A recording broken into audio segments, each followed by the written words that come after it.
নববর্ষে সকাল সকাল আমরা পৌঁছে গেলাম তেজপুরের বিখ্যাত মাইথান মন্দিরে। Hello friends, welcome to my another video.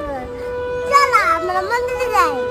দেখুন কাশবিও শিখে গেছে মাকে দেখে দেখে কিভাবে ব্লগিং করে।